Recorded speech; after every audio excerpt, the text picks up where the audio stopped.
Wonderful.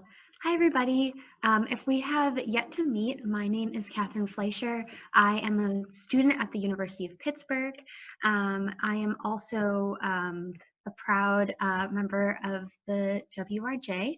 I am honored to be working on the planning committee for the Women of Reformed Judaism's first social justice conference this upcoming spring. And I previously served as the North American president of NIFTY, the Reformed Jewish Youth Movement. And I'm really, really excited and honored to be speaking with you all today about a topic as important as sexual violence prevention.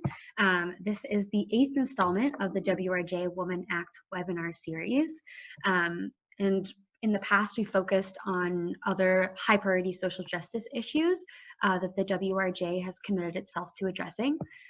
For your reference, those 6 issues that we've committed to making a positive difference on include pay equity, violence against women, women's health and reproductive rights, economic justice, gender equality and religious pluralism in Israel, and immigration reform. So it's interesting because this topic of sexual violence prevention hits on at least 2 of those 6 that we've committed ourselves to, of violence against women and women's health and reproductive rights. So this is a really, really important topic, and I'm really grateful that we are a community that's willing to be frank about this discussion and is willing to commit to making a difference in an issue that seems so pressing and urgent, but also a little stigmatized. So it's really wonderful that we're able to jump in and talk about this together. So returning to the Woman Act webinar series, within the series, the aspects that have previously been discussed include Supreme Court cases, women's health programming around Breast Cancer Awareness Month, pending legislation revolving around immigration reform, the current state of reproductive rights, human trafficking in the US, and obviously many, many other topics, of which there are a lot to talk about as of late. But today, as we focus on sexual violence prevention, I want to kind of start leading the conversation and the presentation towards that topic. So just as like a baseline fact, there are almost 24 million students who are enrolled in universities throughout North America, according to most recent census data. And as female students are returning to campus, it is 3 times more likely for them to be at risk of sexual assault than their male counterparts. And as the school year starts, and our school year starting here in Pittsburgh, it's just something very real, and it's something that's on people's minds. It's something that doesn't get discussed in as much detail as it should, and it's something that people shy away from because it is either embarrassing or painful. So to bring light onto a situation, to be able to have difficult conversations and to be able to advocate for the people who aren't able to do that for themselves is so important. So today, we're going to learn a little bit more about what rights sexual assault survivors currently have and how we can continue to advocate for a safer future for female students, but also for all students. We know that sexual violence knows no lines of gender or race or religion. So we're doing this for our own community, for our own university students, for future university students, but also for all people that might be impacted by sexual violence and sexual assault, because it is a real concern right now.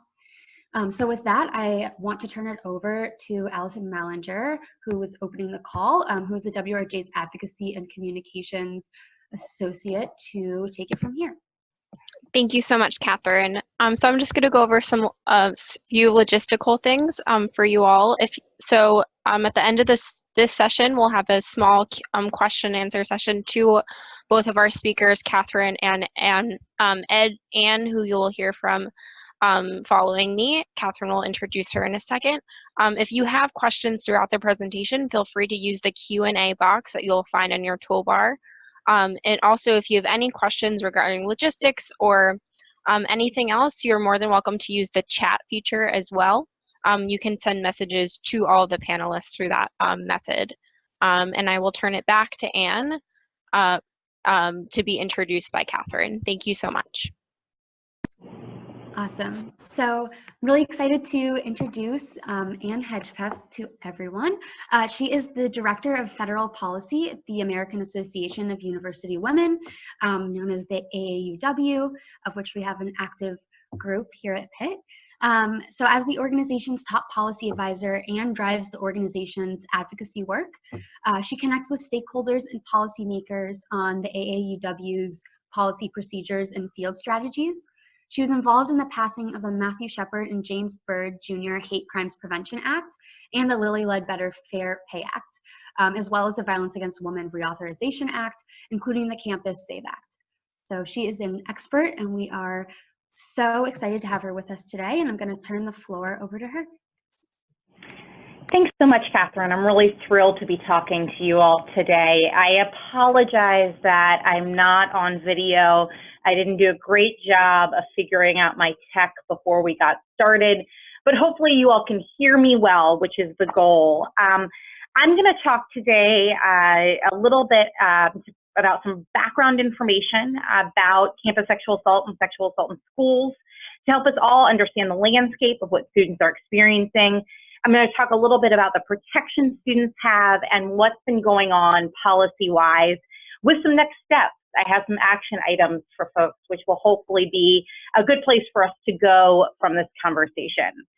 I did want to quickly tell you a little bit about AUW, though, because if you're not a part of our community, we would love to welcome you in. And we are so lucky to have so many of you all as coalition partners in the work that we're doing. For 135 years, AUW has advanced equity for women and girls through research, education, and advocacy. We were started by a group of very audacious women who went to college when women didn't go to college.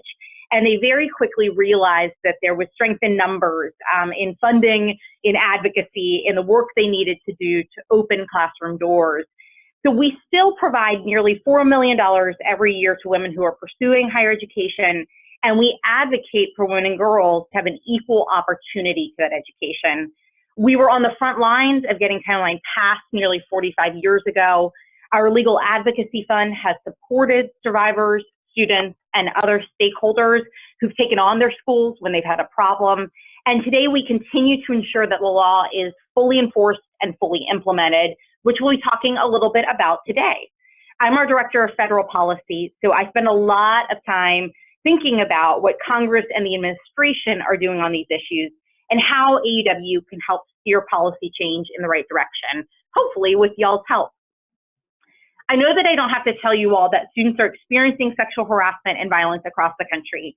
Many of you are familiar with the oft-cited and validated by many research reports statistic that about 1 in 5 women and that many men and gender nonconforming students are sexually victimized in college. AUW's research shows that about 2/3 of college students experience sexual harassment, and nearly half of students in grades 7 through 12 experience harassment during a school year. And I mention that just as a reminder that this isn't a problem that starts just in college, though there are a lot of things that we want to do at institutions of higher education to improve the situation for students. LGBTQ students are at a particularly high rate for sexual victimization as well. Despite the fact that many college students are experiencing sexual violence, we also see that it remains an underreported crime. In fact, 89% of college campuses disclosed 0 reported incidents of rape in 2015, which just defies reality. With about 11,000 campuses providing annual crime data, an overwhelming majority of schools certified that in 2015 they did not receive a single report of rape. In our surveys of students, so middle school, high school, and college students, those who experienced sexual harassment and violence said that it had a negative effect on them and on their ability to stay in school and fully participate in their education. Many student survivors do things like skip classes or activities to avoid their assailants. They have trouble concentrating on schoolwork, and they may even begin to perform poorly academically. All of this can lead to student survivors dropping out of school, and we know that many are grappling with things like trauma-related disabilities like PTSD and anxiety. They may suffer from substance abuse. And I'll also mention that we see student survivors face disciplinary action for a whole host of reasons. They may miss class or act out in response to their trauma, but we also know that there are schools that discipline survivors when they disclose sexual violence. So all of this gets to the bigger point, which is that we know that sexual harassment and sexual violence threatens students' education, and it also exacerbates widespread inequalities. Sexual assault in schools is very much a civil rights issue. And a thread throughout many of these effects of sexual assault on student survivors is that they are preventable. Schools can and must act to accommodate students and tackle some of the problems that I just mentioned. And the good news is there are some policies in place and requirements in place that demand that schools act. Sexual harassment, which includes sexual assault, is a form of sex discrimination, and Title IX prohibits sex discrimination in schools. So this means that it protects students from unlawful sexual harassment in all of schools' programs and activities. That means activities that take place at the school, at a class or training program sponsored by the school at another location, or even elsewhere. Title IX protects all students, regardless of their gender, from sex discrimination, including sexual harassment and sexual violence, and regardless of who the harasser may be. I want to stress that while this particular issue of what does sexual harassment and sexual violence look like in schools, and particularly at colleges, and what can we do to stop it, received increased attention beginning in 2011, and that was thanks in part to really incredible activism by students and student survivors. It's not a new issue, and schools' obligations under Title IX to deal with the issue aren't new. They weren't invented by the Obama administration. The courts and the U.S. Department of Education have long required schools and workplaces, for that matter, to address sexual harassment. And as I was saying a minute ago, when schools fail, students are directly impacted, and for that reason, they do have some options when something goes wrong. They can sue under Title IX, or they can bring a complaint to the Department of Education. Other civil rights laws, which we're not going to spend a lot of time talking about today, but I just wanted to mention, like Title VI, also protects students from bias when there is a school response, and other federal laws like the Clery Act, which we will discuss today, require schools to be transparent about policies and responses. So there's a whole host of tools that students have and a number of requirements that schools have. So in the next slide, you'll see some of the basics of schools' requirements. Now, we could talk all day long about a lot of different things that schools are supposed to do to prevent and end sexual violence, but I wanted to pull out some really key points just to make sure we had the basics. Schools have to have in place a policy that prohibits sex discrimination, including prohibiting sexual harassment and sexual violence. And accompanying that policy, they have to have a set of procedures that explain their response when there is sexual harassment and violence. They have to receive complaints when there's an incident of sexual harassment or sexual violence. They have to respond to those incidents. The ultimate goal is that schools remedy the sex discrimination when it occurs, and they prevent its reoccurrence. That also includes a few things like investigating reports of sexual harassment and violence in a fair manner that treats all parties equally, providing accommodations to student survivors like changing residence arrangements, class schedules, or ensuring academic accommodations. And schools must also prevent retaliation against students who report sexual harassment or sexual violence. As I mentioned, there are a lot of other things that come along with these requirements, but this is sort of the basic set of things that Title IX insists that schools do, and these are the rights that students have to expect of their schools in pursuit of having an education free from sex discrimination. In addition to Title IX, though, schools have some obligations under another law called the Clery Act to ensure that students are safe in schools. The Clery Act has required transparency in school policies and public data disclosure of a variety of incidents on campus for a long time. This is how students and parents and community members get a sense of schools' policies and the incidence of certain types of crimes on campus.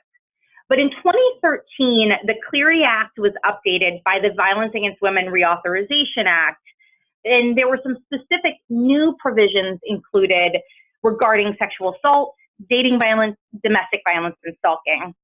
And so that means that now schools have to continue to be transparent about their policies and procedures. Every school should be issuing an annual security report. It should be available to everyone, and I hope those of you who have any affiliation with a school have looked at your school's annual security report. There are some that are outstanding and provide a lot of information. There are others that are more opaque or much more confusing to read. These are great places to engage with schools to improve what they're doing around a whole host of safety issues, including preventing and ending sexual violence.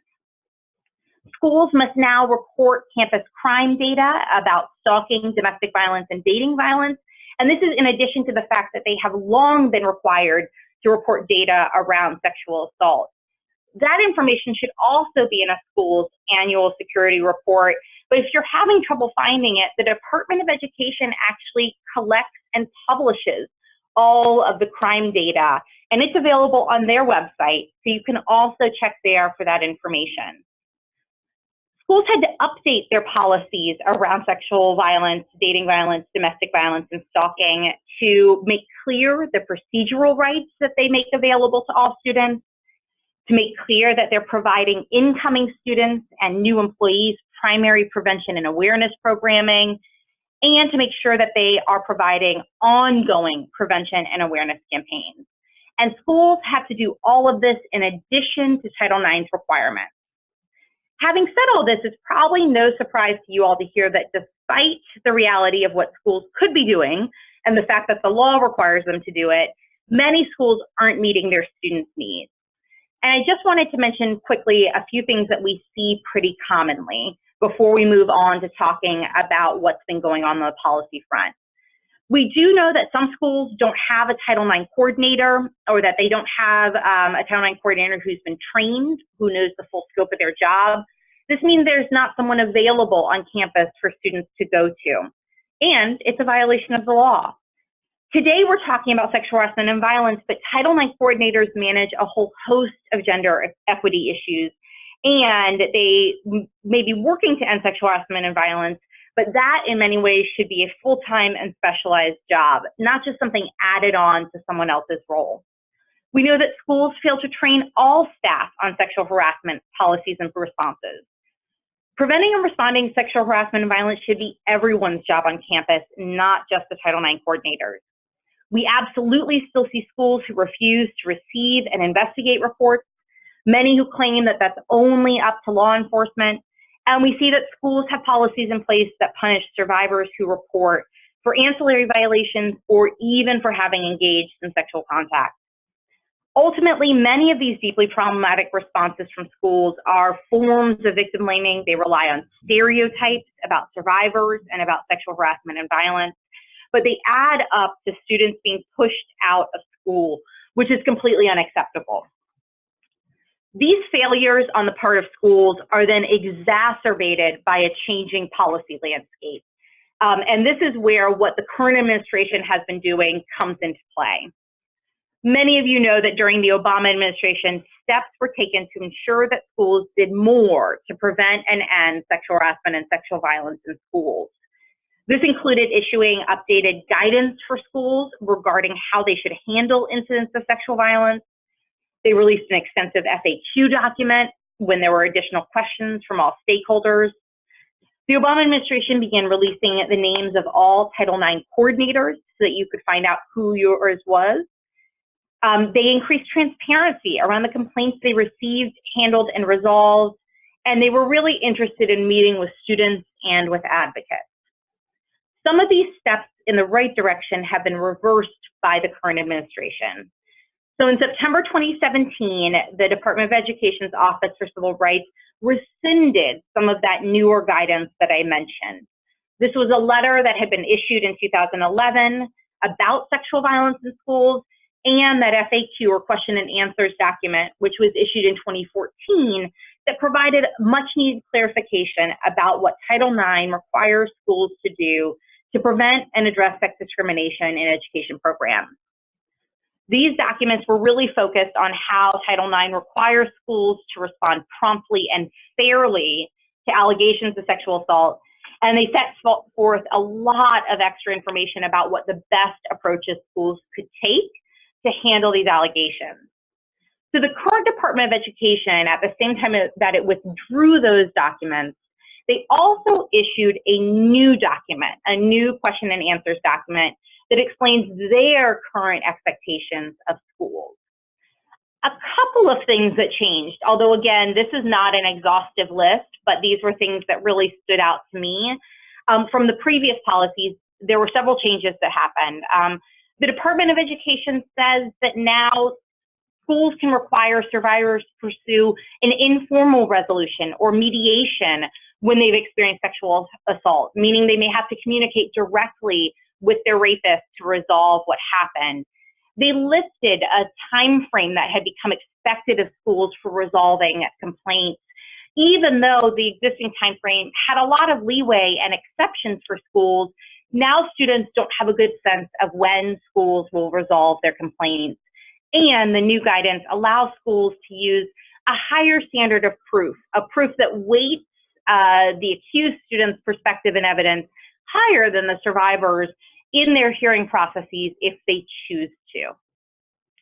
This really is a set of changes that add up to rolling back the strong and necessary protections that student survivors of sexual assault need. It also sows a lot of confusion for schools, administrators, students, and parents. We spoke out, AUW spoke out when this happened. We are frustrated that this is the status quo now, and we know that there may be more changes coming in the future. And this is where we could use some help. So on the next slide, we know that the Department of Education has indicated they'll be proposing new changes to Title IX's regulations.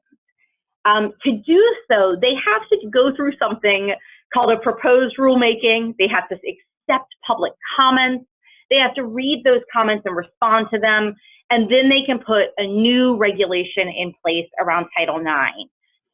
While this process could look a lot of different ways, we do expect that there will be, in fact, there is required to be an opportunity for public comment. And this is really exciting because it means that a whole variety of stakeholders can speak out about how important Title IX is to them, what it has meant for them to stay in school, and how regulations should be shaped to make sure that they are the best, they provide equitable opportunity education, they protect student survivors' rights. We do know there's a possibility that future Title IX regulations could cover more than sexual harassment and sexual violence. So while I know many of you all are engaged today because of your interest in those topics, we could be talking about athletics too, or access to STEM programs, or pregnant and parenting students' access to education. Those things could all be affected by a future rulemaking. AUW is ready to go, and we are hoping advocates will join us in speaking out when it's time. And we've made it possible for you to pledge to take action by visiting the URL that's on the screen, which is bit.ly/Title9Pledge. When you make that pledge, we will contact you when there's an opportunity to weigh in. I think we should expect, if what the Department of Education has done thus far is any indication, that these will be bad regulations and we will need all the support we can get. While we think that this will happen in the next month or two, that actually has been our expectation for almost a year now. So we're very much in a waiting game. But Congress isn't waiting right now when it comes to talking about the issue of campus sexual assault. So I did want to mention a few things that they are up to so that you can pay attention to those as well. Every year, Congress decides whether to fund the Office for Civil Rights at the Department of Education and whether to fund some grants that go to schools thanks to the Violence Against Women Act. And the really good news is that Congress continues to fund those pieces very well. This is even in the face of the current administration asking for less money to enforce Title IX, for less money to support campus activities to prevent and end sexual violence, Congress continues to fund those things well, and that's great news. Congress is also charged with reauthorizing federal programs on these issues and to create new initiatives and policies in the space. And right now they are debating the reauthorization of the Higher Education Act and the reauthorization of the Violence Against Women Act. The proposal in the House of Representatives to reauthorize VAWA would keep intact the campus grants program, which is good news, and do many other things to help survivors. So you can learn more about that reauthorization proposal by visiting the National Network to End Domestic Violence's website and take action on it. Congress is also considering reauthorizing the Higher Education Act, and unfortunately the House of Representatives have been debating a bad proposal on that front called the Prosper Act, which would change what schools have to do around campus sexual assault for the worse. Schools would be allowed to not investigate sexual assaults on campus at the request of law enforcement, foreclosing students' ability to seek justice and accommodation at their schools. The bill would give schools a pass on accurately disclosing crime data, and it would put in place a campus climate survey that schools wouldn't have to share the results of, and students would never know what was happening at their school. AUW is working to stop that proposal, and you can engage with us on the Title IX opportunity, on the Prosper Act, the bad House bill, and any other things that are coming up on this issue by joining our Action Network, which is something you can do by visiting aauw.org and clicking on Take Action. That was a little bit of a whirlwind summary of what's been going on, students' rights, and possible next steps on the issue. And I look forward to answering any questions y'all may have once we get to that portion of the conversation. Thank you so much, Anne. That was a lot of information and very, very valuable. I just wanted to add, WRJ was also very involved once the Title IX guidance was changed back last fall. WRJ put out an open letter to the Secretary of Education, Betsy DeVos, about our upset nature of how Title IX was now being looked at through this new undecided guidance, and we collected over 650 signatures and comments additionally, telling those stories about how important Title IX is to our audience and to the greater North American audience as well. And thank you so much, Julia, for putting that information into the chat now. So I'm going to turn it over to Catherine. If you have any questions for Anne or Catherine about the session, feel free to put them in the Q&A box, and I will turn it over to you. Awesome. Thanks, Allie. And if anyone has any questions, both Anne and I would love to answer them. So we can get started as soon as there are questions.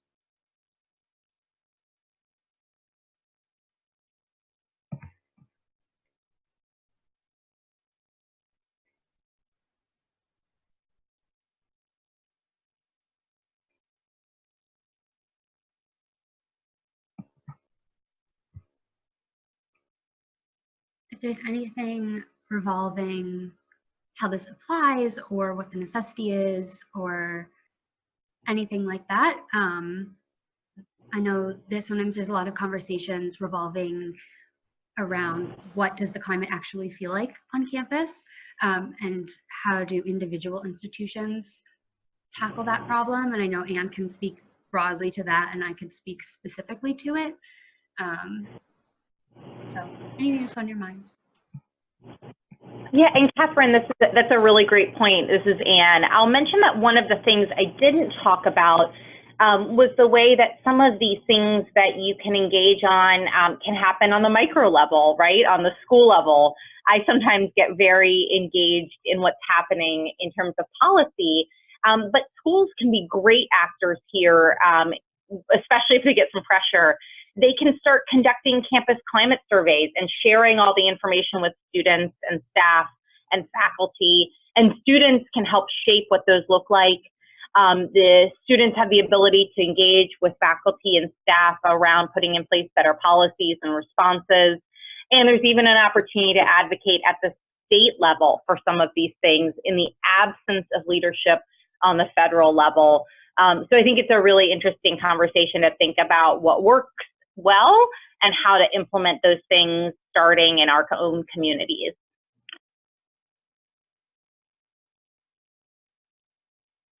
Awesome, thanks. And then we have a couple questions that are coming through. This one is for you, Anne, a point of clarification. Denise wants to know if there are groups on campus that exist under the AAUW umbrella. Yeah, and it sounds like, Catherine, you might also be able to speak to this as well. So AAUW has a number of types of affiliates. People can just join our organization if they're interested in the mission. We do have state and local affiliates in every state and in many communities, over 1,000 across the country, folks across the age and career spectrum who engage on the work we do. And at about 100 colleges and universities across the country, we have student organizations where students are engaged around AAUW's mission. And that can take a lot of different forms. Some are activist organizations, some are learning communities, some are thinking about ways to implement AAUW's mission in their communities. So there are a couple different ways you can be a part of AAUW's network. Absolutely, and to speak specifically to Pitt, the AAUW community is integrated with a whole bunch of different women's groups on campus. We have like a campus women's organization, and we have the Women's Empowerment Network, and a whole bunch of groups like that, and each focuses on something a little bit different and speaks to different populations of the female identifying student body. And we have an AAUW chapter, but most of their events take place in partnership with other organizations. So definitely I can see what Anne was saying about like how it looks up at the macro level on my campus as well. And then the next question came in. Julia Weinstein, and just said that she took the pledge. And she was wondering if there was any local advocacy work that she could be doing, such as visiting elected officials or taking other sort of actions to right now make our voices and opinions heard on protecting students from sexual violence.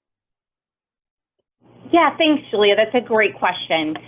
So we are always trying to think about sort of who gets to make decisions on particular policies and how can we influence them.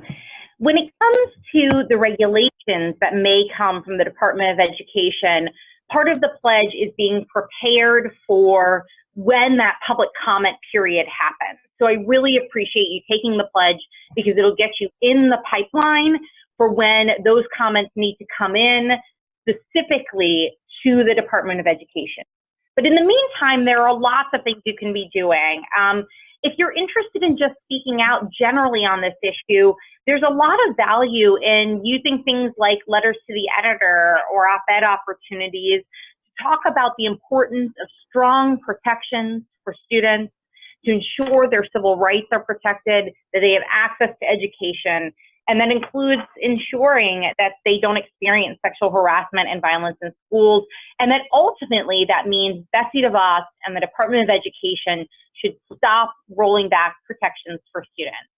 That's a really important message that we know needs to be delivered across the country so that policymakers know that that's where their constituents sit, so that school officials know that's where their students and community members sit. We'd like to show a really strong front when it comes to fighting back against possible bad regulations, and doing that publicly and calling out the Department of Education can be really valuable. But local policymakers or visiting your federal officials in district can also help you build a relationship, help them know it's an important issue to you, and shore up their support for things like the funding I mentioned that goes to enforcing Title IX every year, or opposing things like the bad higher education bill called the Prosper Act because of its horrible provisions around campus sexual assault. You can do that anytime you want, right? You can just pick up the phone and schedule a meeting with the office of your legislator in your district. And you can always use some of the electronic advocacy tools to inform the conversation you have. So while the information there might be designed as a letter for the member of Congress, you can also use it as talking points for a meeting you may have. And I encourage anyone who has a personal story, be it about themselves, a friend of theirs, or their school community, to bring that to the conversation. I think a lot of policymakers are looking for that perspective, and we are really well suited to do that, right? And so I encourage you all to consider doing any of those things and being prepared to ramp up even more when we get bad regulations from the department. Absolutely. And just to add on to that incredible answer, I would also say, like, when you are writing a letter to the editor, or when you are forming a relationship and starting meetings with your representatives, to look around and see who's in the room. There, of course, like I mentioned earlier, like, sexual violence knows no bounds. But women of color and queer women, specifically transgender women, experience sexual violence and sexual assault at higher rates. And to be able to not just speak to the needs of the wider female student population, but to make sure that we're filling the needs of every member of our community. So that's just one piece I would add to that. And then I'm sure, which Allison can touch on more, that the reform community, the reform movement specifically, also takes steps regarding Title IX and sexual violence prevention. Just at the last biennial in Boston, the URJ biennial, we passed a resolution on sexual violence prevention for students. And I was actually part of the team that authored that. And one of the big things that we kept talking about too was, one, how do we go through everything we just talked about, of going to lawmakers and going to administrations of schools, but also working to change the culture. So teaching kids when they're really young about consent, and how do we talk about consent and respect as young as our youngest campers at our URJ camps. So that's something that's on the radar of the wider movement, and I think that this is a great opportunity for WRJ women who are passionate about this, or have been affected, or know someone who has, to lead the movement in this work, because it's something that we've all committed ourselves to with the passing of that resolution, and there's a lot of work to be done. So the next question we're going to move to is, what advice would you give to an incoming freshman regarding sexual violence and sexual violence prevention? So I can go ahead and take this one first, then if Anne or Allison wants to jump in. I would say, more than anything, is to know your rights and to speak up. No one is going to be a better advocate for your needs than you are, and to be aware of who to go to and who your Title IX coordinator is, and where the Title IX office is, and what faculty members you can trust to go to. Basically knowing the terrain and the environment at your school, so that if something were to happen, God forbid, that you aren't left dangling, and when you're in a crisis moment, you aren't left to have to do all of that work when you really just need someone to listen and someone to help you take action to protect yourself and to be safe. So I would say that, and I would also say, if you hear a faculty member or a staff member or an administration member of the administration saying something that is not according to policy or not according to Title IX and the different laws that universities should be following, to take that to someone higher. That can be really scary being a student, because the power is not in your hands. But for instance, I took a course in our gender, sexuality, and women's studies department at Pitt this past semester, and we had a professor in one of the courses talk about how Title IX is useless because it disregards the fact that students can ruin the lives of a professor in a matter of minutes, and was spreading all of these like misconceptions and doubts about like if sexual violence was actually the perpetrator's fault, and like falling into the victim blaming category, and all of this really, really harmful dialogue that made people really uncomfortable and feel really unsafe. And quite frankly, was just the way that he was explaining the policies was untrue. And so myself and a couple classmates took it to the head of the department and had the professor removed from the course. And there are things like that that are really scary to do, but knowing that you can and that you should, and that it's helping not only yourself, but the rest of the student body to take those actions, I think those are two really good things to have on your mind as you enter into university. Anyone have anything to add to that? This is Anne. I will just chime in. I really appreciate you sharing that example, because it reminded me too that while we often think or hear a lot about peer-on-peer sexual harassment and sexual violence, the protections that students have are for if they experience harassment from anyone, including from professors, from staff, and I'm always dismayed when I hear that there are people in positions of power who are doing a poor job of supporting students and helping them understand their rights. So kudos to you all for speaking out. I also think that we saw real gains recently that will continue because of the requirement for schools to do prevention training and awareness training and bystander intervention training. Bystander intervention training is evidence-based. A lot of the other programming can be really important for students to begin to understand their rights, and also to begin to understand concepts like consent, which may not be something they're exposed to thoroughly in their K-12 educations. And that can be a critical component of developing healthy relationships and preventing sexual harassment and sexual violence. And so anything that people can do to engage with those programs, which schools must be providing, to improve those programs, to influence their approach, and to ensure all students engage with them, that can be something you can do even as a freshman when you get to campus. That can be a good opportunity, and they're important resources that students are receiving. Absolutely. And then we have at least one more question in the chat box here.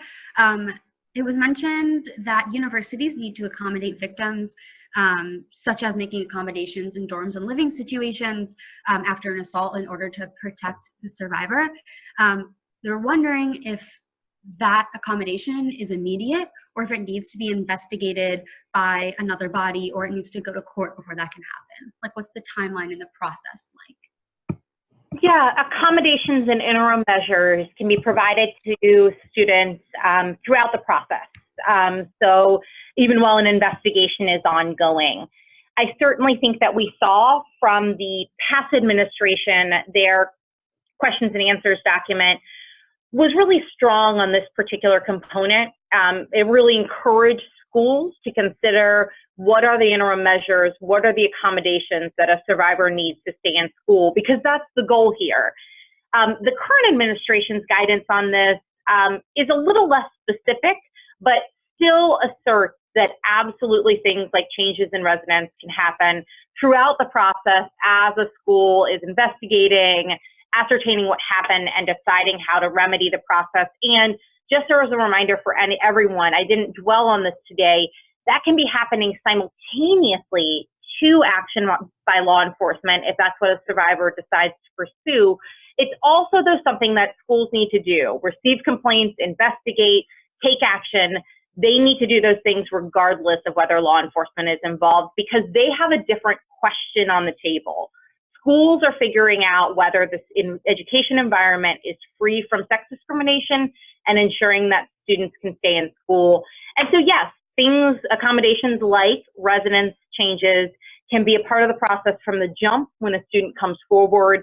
And schools are encouraged to have some options on the table to make sure they can do that throughout the school year. I think we all know that residence arrangements can be a puzzle, but schools can go into school years prepared to be able to accommodate anyone who has a whole host of different challenges, including those who come forward having experienced sexual violence. So if you are at a school where that's not happening, I think that's definitely something where you have strong footing to encourage your school to take a different course. Absolutely. And also, since I don't see any more questions in the chat box, I just want to make one final comment. I'm dropping in the chat box a link to the resolution that I was speaking about earlier, which is the URJ's response to sexual violence in schools. If you just want to take a look at it and kind of see how the pieces that Anne was talking about, a way of how these policies look in government and in like universities, and contrasting that to what we as a Jewish community with our own institutions maybe can and should do, and how those pieces both overlap and create unique opportunities for that overlap between like Jewish students and professors or administration members who are also part of the community, etc., to make that change really intentionally. And I would also encourage you, if you have a youth group at your synagogue, or if you work with any high school age students in particular, NIFTY just recently, I think about a year ago now, committed to sexual violence prevention being one of their big topics, and actually took this resolution that the URJ passed and adapted it to be more self-reflective and what can actually be changed like by the students themselves. So if you know anyone who's really active in NIFTY or have an active youth group, reach out to them and see where you can partner. I think if we have people who are experienced and who are passionate, like all of you are, with students who have firsthand experiences and the ability to raise questions and requests to their institutions and their schools, that's a really, really, really important partnership and can make some real change. So thank you for letting me speak on the side of being the student in the equation, and I look forward to continuing this work with all of you. And I'm going to turn it over to Allison to wrap things up. Thank you so much, Catherine, and thank you so much to you, Anne, as well. I really appreciate it, and I think that our participants can agree that this information is both powerful and real. Although this session did focus a lot on campus-specific sexual assault, the sexual assault happens to everyone, just as Catherine said. It happens to any kind of person, age, race, religion.